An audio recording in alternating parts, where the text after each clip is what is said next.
that Jesus Christ is coming back to set up a literal kingdom here on earth. They will not believe, practice, give any blessing to any of the heresies of the Roman Catholic Church. And so that's their cry, and that's what they're going to be murdered for. And of course, in the process, if they happen to run across anybody else they don't happen to like, if they run across any Jews in the process, they're going to kill them. If there's, anybody there, gee, I don't happen to like these guys over here, well, we'll just accuse them, of being, witches, or, they consorting with the devil. I mean, all kinds of stuff is going to go on from here. You've got people, hey, we want this property that they've got over here. So we're going to accuse them of, even if they're not, you got people that are being killed who aren't Christians being accused of being Christians by the Church of Rome, so that they can wipe them out and take their property and their lands. And the very fact of it is, and I've said this many times before, is if Rome thought they could get away with it today, they'd be doing it today.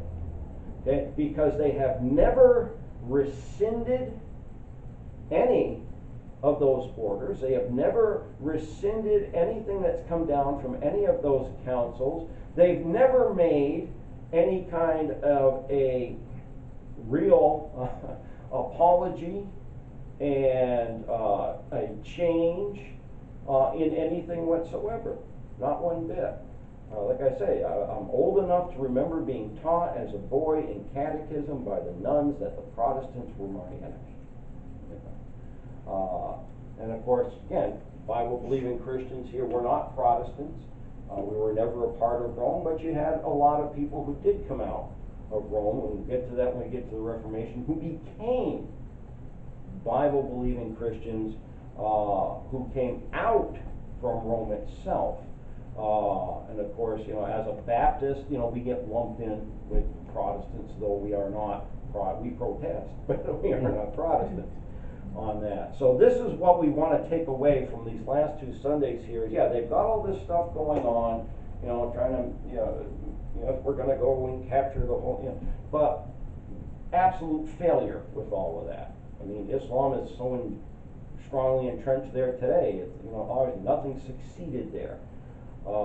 In fact, Islam is going to keep trying to make more roads into Europe. And we'll touch on that a little bit as we go along here in the 13th, 14th, 15th centuries with the Ottoman Empire. But the key point here is church history, how the Church of Rome takes what they've learned and began to practice and using it to wipe out Bible-believing Christians. We'll stop there for this morning. Any questions or comments on any of that?